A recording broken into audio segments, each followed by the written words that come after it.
Pois bem, já já eu vou contar o caso do Adalto e da Adelma, porque agora esse garoto tem 20 anos, chama Vinícius, passou um monte de tempo preso.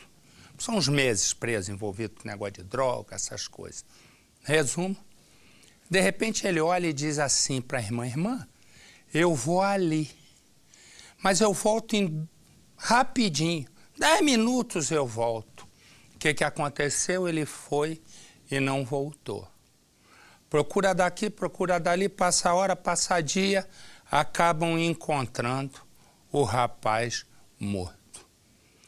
4 homens acabaram presos. Cadê os homens presos? Mostra a imagem para mim, ó. Esses 4 acabaram presos e a polícia vai ouvindo de cada um uma explicação. Certo é que acredita que Vinícius ficou devendo algo a alguém. Põe no Cidade. Esta mulher chora pelo irmão caçula, Vinícius Moreira dos Santos, de 20 anos.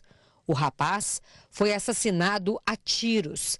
A família descobriu o corpo 13 dias depois do desaparecimento dele. O crime aconteceu em Romaria, uma pequena cidade a 100 quilômetros de Uberlândia. Vinícius saiu de casa na tarde do dia 21 de janeiro para se encontrar com 2 homens. Disse que demoraria apenas 10 minutos. Nunca mais voltou. Câmeras de segurança registraram a última imagem de Vinícius vivo. O local onde o Vinícius entrou é este aqui, uma estrada de terra conhecida como Bombinha, que dá acesso à estação de tratamento de água de Romaria. Sem notícias do rapaz, a família e os amigos se uniram. Procuraram pelo corpo dele na região onde ele foi visto vivo. Sem sucesso. Desconfiados, concentraram as buscas nesta fazenda de café, perto do perímetro urbano de Romaria. Na área de preservação permanente, um local de difícil acesso. Lá embaixo, eles encontraram o que ninguém queria ver. Após 13 dias de buscas, o corpo do Vinícius foi encontrado nesta vala.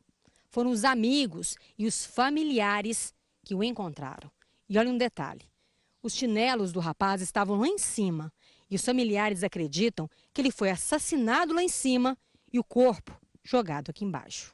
Vinícius era usuário de drogas, chegou a ficar preso 4 meses. A família desconfia que estes 4 homens estão envolvidos na morte dele. 2, o de blusa vermelha e o outro de blusa azul, iriam encontrar Vinícius naquela tarde. Eles seriam os executores. Os outros 2 ajudaram a acobertá-los. Essa é a suspeita da família. A irmã conta que Vinícius não disse se devia dinheiro e nem arrumou confusão na cidade. Não chegou a falar se estava jurado de morte. 15 dias após o desaparecimento do Vinícius, a Polícia Civil prendeu 4 suspeitos. Os mesmos homens apontados pela família e pelos amigos da vítima como sendo responsáveis pelo crime. Todos são conhecidos do Vinícius. Nós tentamos falar com o delegado responsável pelo caso, mas ele está de recesso por conta do carnaval. Os 4 suspeitos estão presos aqui no presídio de Monte Carmelo. Para você que está fora de São Paulo, eu desejo uma boa noite, fique com Deus, um forte abraço. E amanhã nós nos encontramos, claro, no nosso Cidade Alerta. Tchau, boa noite. E nós, Adelma e Adalto. Eu vou botar aqui o Instagram para você poder dando a sua opinião sobre o caso. Marcelo Rezende, .oficial. É simplesinho assim. Eu tô repetindo porque estão inventando um monte. Igual, põe 2 letras, põe 2 pontos, põe... Esquece. É simples igual andar para frente, né? Marcelo Rezende, .oficial, Rezende com Z. Já botei lá até para quem quiser opinar. O que acontece? Adelma, 16 anos de um casamento, onde grande parte desse casamento ela sofre. ela sofre na mão desse homem, que é da maior brutalidade e mais com todo mundo. Mas em casa é que ele desconta tudo na esposa. Ela tem um filho com ele e ela vai tentando manter o casamento por causa desse filho. Naquele dia, o garoto pediu ao pai para ele sair. Ele disse não, o menino foi escondido. Quando voltou, o menino apanhava tanto que a mãe não aguentou, se meteu e apanhou também. E ela viu que ali é a hora certa dela ir embora, mas o relógio já tinha passado da hora. Ela voltou a ser ameaçada por ele.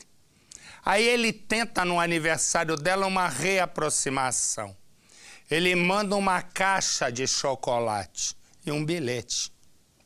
Ela olha, diz, tem veneno, não vou comer. E não deixa ninguém comer. Num determinado momento, naquele mesmo dia, ela precisa pegar alguns documentos no apartamento onde ela morava com ele. Ela diz, preciso dos documentos, tá? Ele disse, pode ir lá buscar. Ele disse, eu não vou nem estar lá. Entra e pega. Quando ela entra, ela é surpreendida por ele. Surpreendida. Naquele momento, ele vai com tudo. Dali ele sai e vai para a casa de um compadre contar a barbaridade que fez. Mas a história vai ter um outro final. Uma história que começa assim. Adalto é do tipo bruto. Com ele as coisas só se resolvem na pancada. A esposa dele, Adelma, é uma flor de pessoa. Faz de tudo para fugir de confusão. O casal tem um filho adolescente que é grudado com a mãe. Calma, Flor, ele te ama, não é isso. Quando o garoto está na escola, Adalto e Adelma têm mais tempo para curtir, como nos velhos tempos. Mas o Sapeque Yayá já está mais para lá do que para cá. E Adalto parece que sente mais prazer em bater na esposa do que em sapecar. Eu vou chegar aqui e você me dá comida salgada. Amor, Adelma! Adelma está triste. Já não sabe o que fazer para agradar o marido. O único que dá carinho para ela é o filho. Ele também é o único motivo para Adelma não se separar. Adalto já disse que se o casamento terminar, acaba com o filho só para ver Adelma sofrer. Uma vez que você queira, vou arrebentar teu filho. Calma. Eu vou acabar com o seu filho. Você tá ouvindo o que eu tô falando? Você tá entendendo direitinho o que eu tô falando? Eu só vou avisar uma vez.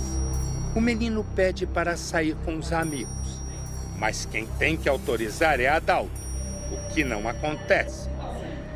Por quê? Deixa, amor. Não, tô falando que não. Nossa, mas o pai não tá deixando fazer mais nada. Falei que não, eu que mando aqui, não. Mas o garoto vai assim mesmo. Quando Adalto descobre, vixi, a casa cai. O que eu falei pra você? Mal o filho chega, o pai já parte para si. A surra é tanta que Adelma se desespera. Pede para o marido parar e também apanha. Ah, calma. Os vizinhos ouvem os gritos, avisam o irmão de Adelma.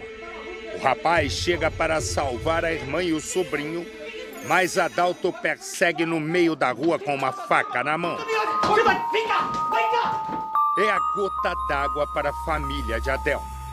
Eles convencem a moça de que o melhor é ir para bem longe de Adalto. Você precisa morar com a gente, vamos morar com a mãe? É mais seguro pra você, olha o seu filho. Adelma então vai morar com a mãe e leva o filho. Mesmo longe, Adalto faz ameaças. Deixa bem claro que vai matar a ex-esposa. Não era pra você sair perto de mim? Eu sei. Eu vou te pegar. Chega o dia do aniversário de Adelma. Ela recebe vários presentes, mas um em especial chama a atenção. uma caixa de bombons e uma flor. Entendeu, Adalto? Não. Melhor esperar coisa boa, não. Deixa isso aí de canto. Com medo de ser uma armadilha, Adelma acha que os chocolates estão envenenados. Não deixa ninguém abrir. Dias depois, liga para Adalto e diz que precisa pegar uns documentos que esqueceu no apartamento. Tá, não, é que eu esqueci os documentos no apartamento. Eu posso ir aí? Adalto parece outro. Diz que não estará lá, mas que a Adelma pode ir sem nenhum problema. Tá. Naquele dia, Adelma sai da casa da mãe e vai buscar os documentos. Quando abre a porta, Adalto aparece atrás dela. Adelma? Adelma não tem nem tempo de perguntar o que está acontecendo. É atacada. Adalto a mata ali mesmo e de lá passa na casa de um compadre para contar o que aconteceu. O que foi, cara? Não sabe o que aconteceu. O que você fez? Velho, eu matei minha mulher. Em seguida, vai direto para a delegacia e se entrega. Eu vim entregar. Eu matei minha mulher. E ela feliz porque o filho tinha mandado uma mensagem bem bonita para ela. Disse, nós sofremos muito, mãe, junto, mas nós vamos vencer, mãe. Dona Fátima ficou sem a filha e o neto sem a mãe. Uma morte precoce. O garoto vai ter que conviver com os fatos. Ele sabe que o próprio pai é um assassino. Quando eu quero, eu não dou recado não, eu vou lá e falo. Adalto é um homem violento. A Adelma passou assim, normal, né? O filho do povo foi passando assim na frente e ele inventou que o rapaz estava olhando nela, sentar. Aí ele de lá partiu assim do nada, pra cima do rapaz. Aí precisou meu filho... Uma faca? Uma faca desse tamanho, moço. Com a peixeira lá do churrasco, bem amolada. Foram 16 anos de convivência. 16 anos de medo dentro da própria casa. Ele era muito nervoso mesmo, ele brigou com todo mundo aqui na rua. Todo mundo. Aí ele arrumava confusão? Arrumou com todo mundo na rua. Enquanto todo mundo já sabia que isso ia acabar em tragédia ainda.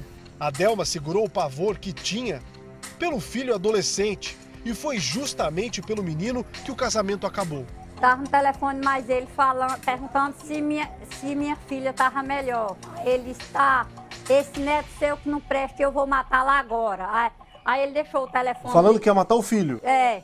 Aí eu disse, o que é isso, Dalton? Vai pra igreja, vai pra igreja. Ele, não, vou matar. Aí o telefone ele soltou, deixou ligado que era pra me irritar. Aí eu só vi os gritos dela com ele. Aí eu peguei a chave, fechei a porta, saí correndo pro ponto os gritos. A agressividade de Adalto foi presenciada pelos vizinhos dezenas de vezes. Eu me esperava com ele, com a morte dele ou dela, porque ele é muito explosivo, né?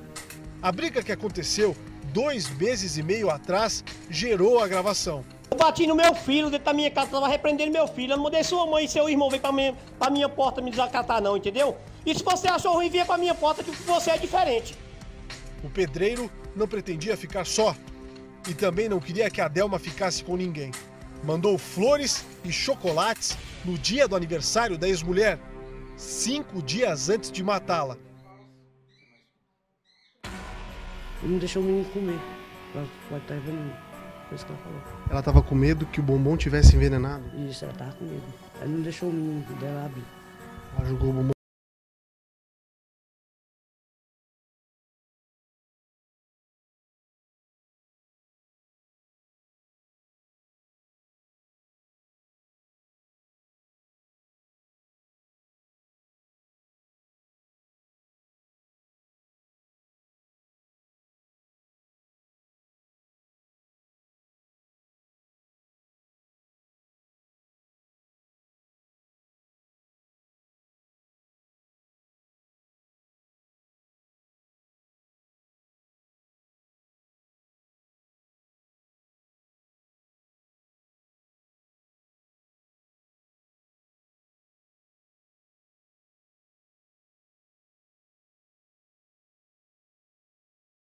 E na hora que ela chegou, eu estava lá em casa arrumando as coisas.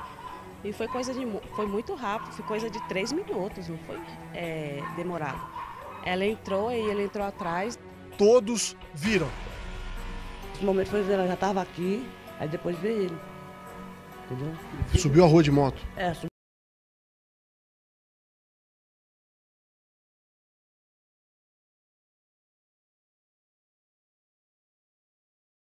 Aí veio na minha cabeça, eu falei, acho que ele vai bater nela. Quando a Adelma entrou em casa, tudo leva a crer que ela não sabia que o ex-marido estava na mesma rua. Foi uma questão de segundos. A jovem já estava aqui dentro do quarto em que ela dormiu certa vez com Adalto. Pegava os documentos para poder sair logo em seguida. Mas Adalto apareceu. Diante do cenário que foi encontrado aqui, os policiais acreditam que ele tentou abusar da ex-mulher e ela teria resistido. Havia hematomas por todo o rosto de Adelma, portanto, ela apanhou antes.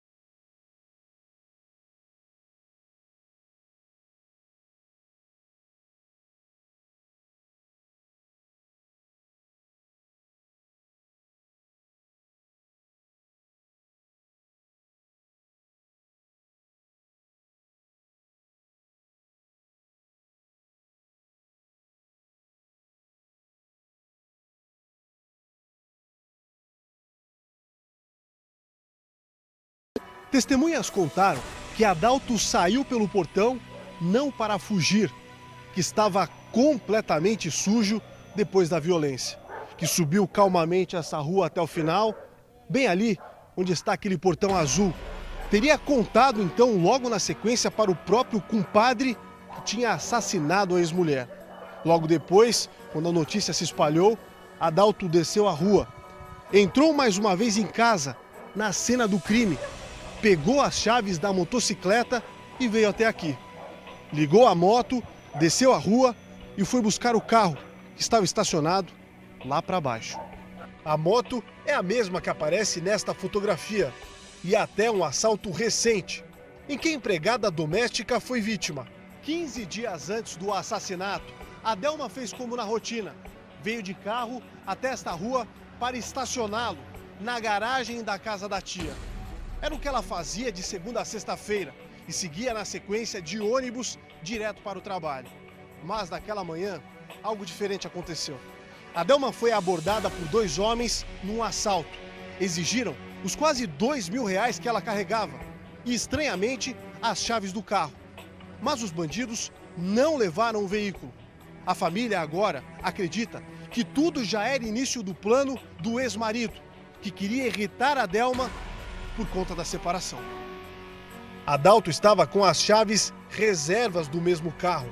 Além disso, foi ele quem deu a alta quantia em dinheiro para Adelma pagar uma conta. Aí ele mandou o dinheiro do terreno de noite para ele pagar no outro dia. E no outro dia o cara tomou bolsa com documento. O dinheiro que a patroa dela tinha depositado, ela ligou para a patroa cancelar. A morte da jovem foi silenciosa e ninguém ouviu nada. Adelma morava com Adalto e o filho na parte térrea da casa. Alugava o segundo andar do mesmo sobrado. O inquilino, que não quer gravar entrevista, disse que não percebeu nada durante o crime.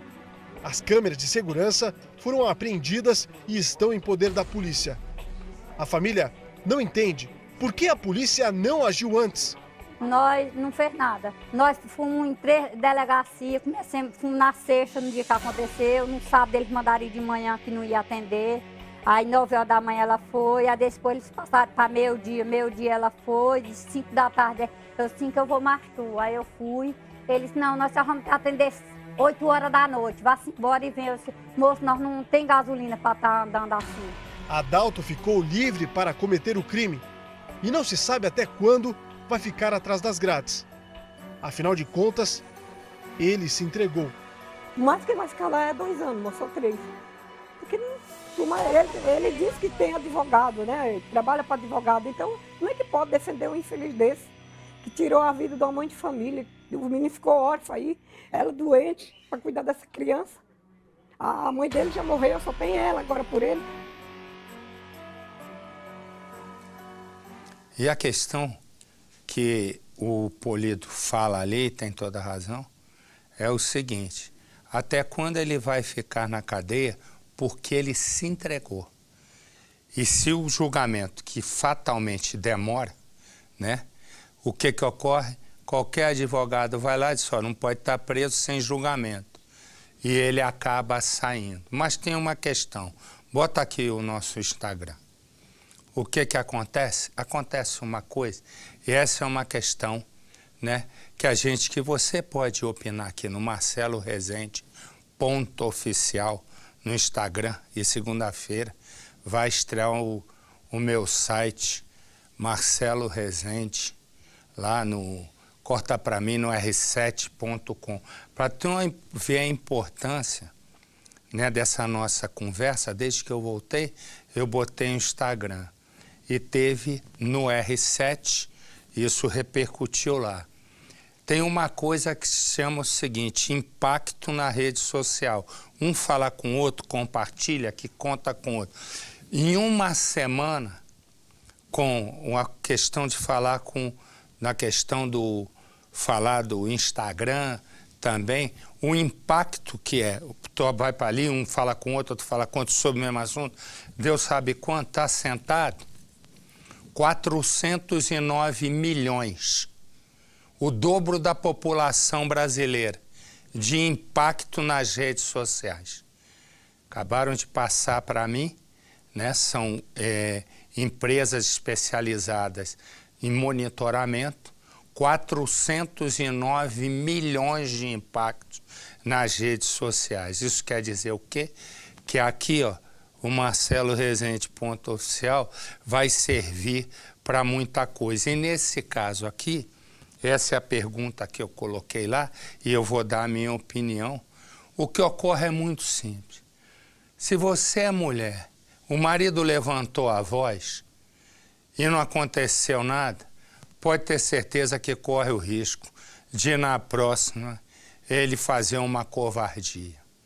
Eu entendo que existem várias questões, né, que envolvem isso.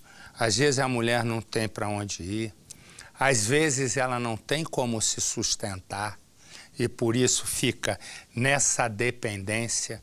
Às vezes não tem parentes para onde ir e aí fica entregue a essa sina, né?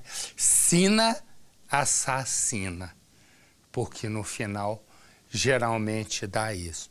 Mas que para aquelas mulheres que conseguem, que têm um apoio, que têm uma família, que têm uma possibilidade de trabalhar, esquece esse negócio. O pai vai cuidar do filho. O pai vai sentar a mamona no filho, se ele for cafajeste, e acaba acontecendo como esse. Eu acredito o seguinte, em qualquer lugar no mundo sério, lugar do mundo sério, um sujeito que faz isso com a esposa, nessa covardia, ele vai pegar uma pena muito longa, em alguns lugares vai pegar a prisão perpétua e em outros vai pegar a pena de morte. Esse aqui corre o risco de ir para a rua, porque ele se apresentou e disse, eu matei. Isso leva em consideração até na hora do julgamento. Pergunta que eu te faço. Tem que levar em consideração? Ele matou, o fato é que ele matou. Então, tinha que ter uma pena muito mais severa e definitiva. E acabar com uma coisa que eu acredito na lei, a redução da pena. O cara pega 30 anos de cadeia e fica 15. Ué, então para que diz 30 anos de cadeia? Reduz daqui, reduz dali e no momento, né, vai para uma instância superior como recurso, geralmente a pena baixa. Então, dê a sua opinião, Marcelo Rezende .oficial ou no r7.com. Tô errado, meu faraó? Não, e aqui cabe uma observação. O Código Penal que determina as penas, ele diz, matar alguém, pena de tanto a tanto. Agora, essa lei do cumprimento da pena, da execução penal, é que inventa essa história aí, quer dizer, matar alguém. No Código Penal não está escrito se apresentar-se voluntariamente, se foi a primeira vez, se mora no mesmo lugar. Não tem nada disso no Código Penal, Marcelo. Pois é. Aí entra o Código de Execuções Penais, que é o que trabalha aliado ao Código Penal, e cria uma série de facilidades. Mas vamos lá. Bota lá no Marcelo Rezende ponto oficial. Eu fiquei impressionado, né? 409 milhões de impactos na rede social em uma semana é o dobro da população do nosso país. E é bom saber por quê? Porque daqui a pouco vai começar aquelas denúncias dos políticos. Gente que sabe coisa de político e que tem medo, mas vai ter confiança em mim e vai dizer, Marcelo, eu sei isso, tem os documentos, Eu hoje fiquei horrorizado com uma nota que saiu no jornal e eu não quero acreditar naquilo, né? Que quando o ex-presidente saiu do Planalto lá, tinha um caminhão refrigerado, um caminhão de uma gigante, né? De uma transportadora de mudança, né? Levando só os vinhos. Um caminhão climatizado só para carregar os vinhos. Eu fiquei horrorizado ao ler isso e não posso acreditar que isso seja verdade. 11 caminhões para fazer a mudança, um só de vinho. Eu quase caí para trás quando eu li. Um caminhão inteiro só de vinho tem que ter mais de 50 mil garrafas de vinho.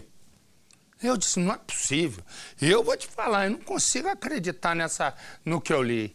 E foram os procuradores que disseram. Inclusive a Polícia Federal está investigando. Esse menino, o Wellington, 10 anos, e ele vive com os pais, 5 irmãs. Naquela tarde, ele saiu para ir até uma quadra de futebol no bairro, onde as crianças toda a tarde se reúnem. Ele encontra um amigo mais velho e vai até a casa dele. Os dois ficam sozinhos. Os vizinhos escutam um tiro. Minutos depois, ele é encontrado baleado na calçada, socorrido, mas acaba morrendo. O amigo, né, que vive na casa em que o Wellington foi baleado, nunca mais foi visto, nunca. E a mãe dele, né, também não, com outras crianças. Olha que caso. Põe no Cidade. Uma criança que dividia nas redes sociais a alegria de viver. O único menino da família era o quinto de 6 filhos, sendo 5 meninas, que apareciam nas muitas fotografias que o Wellington, de 10 anos, costumava publicar na internet. O menino morava nesta rua na zona oeste de São Paulo e no bairro a criança era muito conhecida. Esse trajeto até o conjunto habitacional onde vivem os avós paternos, ele estava acostumado a fazer. Essa quadra de futebol era o local preferido do garoto. Wellington foi assassinado na mesma rua onde os avós moram.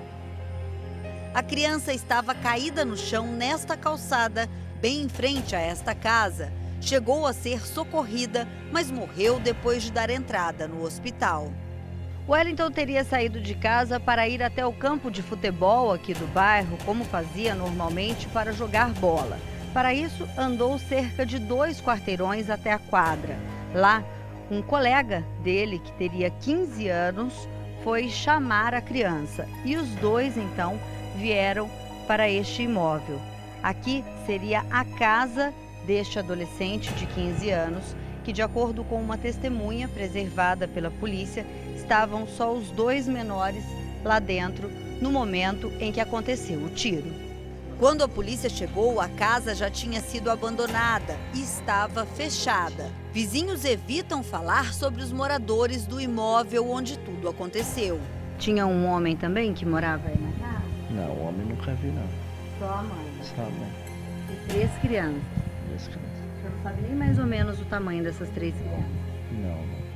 A investigação quer saber de quem era a arma usada no crime. um documento que pode ou não ser do dono da casa e um telefone celular foram apreendidos no imóvel. Enquanto isso, a família da criança expressa a dor apenas por meio da rede social. Entre as muitas dúvidas, a polícia quer saber se a criança foi vítima de roleta russa, uma espécie de jogo perigoso em que os participantes usam apenas uma bala no revólver e atiram sem saber se a arma vai disparar. Um acidente ao exibir a arma ou um tiro proposital? E ainda, qual seria o motivo para o crime? Uma irmã de Wellington já prestou depoimento. Ela disse que no momento que soube o que tinha acontecido com o irmão, uma criança tinha ido chamá-la em casa, mas havia avisado que o Wellington tinha sido vítima de um choque na rua. Só depois ela veio a descobrir que, na verdade, ele tinha levado um tiro. Aqui na delegacia, a irmã de Wellington disse também que ela ficou sabendo por meio de outros amigos da criança que ele tinha sido convidado a tomar uma coronhada. Para a polícia, tudo isso ainda é muito estranho e o caso ainda é investigado como um mistério. Havia na casa um rastro de violência que pode apontar que o único tiro tenha acontecido dentro do imóvel e depois o garoto pode ter sido arrastado até a calçada. Em seguida, o suposto autor do disparo, de 15 anos, teria dito que o Wellington havia caído da escada e fugiu. E fato é que até agora a polícia não conseguiu encontrar absolutamente ninguém. Me dá a imagem do táxi que chegou. Olha aqui, você vai vendo esse carro, desculpe, esse carro, né, encontrado numa fazenda bem no meio do matagal. Quando chegou ainda estava em chamas. E o que aconteceu? Um carro preto foi embora daí, testemunhas ouviram tiros e viram outro carro saindo. E as testemunhas ouviram tiros. Quando a polícia chega, tem o carro esse queimado e um homem morto. O que aconteceu? Põe no Cidade. Assim que a polícia chegou ao local, encontrou o carro do taxista ainda em chamas. Márcio Antônio dos Santos, de 40 anos, foi encontrado caído longe do carro. O crime aconteceu por volta das 5 horas da tarde. Quando a polícia chegou na fazenda, o taxista já estava sem vida. O corpo do taxista foi encontrado no meio desta plantação de café e estava mais ou menos a 20 metros do veículo. O corpo estava caído bem aqui, onde estão essas faixas de isolamento. Uma trabalhadora rural escutou os disparos e chamou a polícia. Assim que a viatura chegou aqui no local, encontrou o corpo do homem caído bem aqui com 2 tiros. Não está descartada a hipótese de mais de uma pessoa ter participado no crime. Márcio tinha 40 anos e prestava serviço a uma agência de táxi em Franca. Companheiros de trabalho disseram que o taxista nunca teve problemas com ninguém. Ele era calmo, não tem que reclamar dele, normal assim, muito calmo, quase nem conversava com o pessoal, mas na dele mesmo. O local escolhido pelos criminosos foi esta plantação de café, às margens de uma estrada de terra que liga Franca à cidade de Batatais, um local distante da cidade. A testemunha contou aos policiais militares que assim que escutou os disparos, viu um carro preto saindo por esta porteira e seguindo sentido Batatais. O dono do carro que Márcio trabalhava não quis gravar entrevista, mas disse que viu o taxista horas antes do crime, por volta das 15 para as 3 da tarde. Às 3 horas, Márcio atenderia a última corrida, uma corrida sem volta. Policiais do setor de homicídios da Delegacia de Investigações Gerais já trabalham para tentar identificar a pessoa ou as pessoas que mataram o taxista. Deixa eu dizer uma coisa aqui. Bota a imagem aí da próxima. Deixa eu dizer uma coisa. Eu tô com uma ideia há muito tempo e essa ideia vai começar a valer agora. Há muito tempo eu estava dizendo que eu ia fazer com a Fabiola Rabo de Arraia. Me dá ambulância aí. Eu ia fazer com a Fabiola. Não precisa vir nessa violência, não. Pode com calma, com áudio, sabe? Isso tem que ser suave. Isso não é um show, não, o garoto que está aí em cima. Tem que ser com suave, manda fazer de novo, porque esse não é uma coisa. Às vezes eu boto as coisas que a gente vai inventando, né? E eu coloco rápido e tal, mas esse tem que ser devagar. E vou explicar por quê. Porque eu fiz essa ambulância, pedi para fazer, né, para o pessoal aqui do grafismo nosso, do design, enfim, uma ambulância caindo aos pedaços. E por que eu fiz essa ambulância caindo? Pode sair, vai. Olha. Por que eu fiz a ambulância caindo aos pedaços? Porque uma das maiores queixas que eu recebo, e lá no Instagram que eu fiz, está lotado de queixa disso, né? E se você tiver, já vai botando. Mas quando botar, bota hospital, endereço, para fazer, ou pelo menos o bairro, né? Aqui no Marcelo Rezende ponto oficial, eu disse que eu ia falar com a Fabiola, ou manda para o R7, desculpe, a partir de segunda-feira. Por quê? Porque eu quero mostrar todo o caos que a gente vive num país... Desculpe, o ar está muito forte aqui, eu já pedi para diminuir, mas é a mesma coisa que nada. O que aconteceu? Eu pedi para mostrar o caos na saúde no país. Mostrar, mas é mostrar e entrar nos hospitais, chamar a polícia, se for o caso, para a gente mostrar.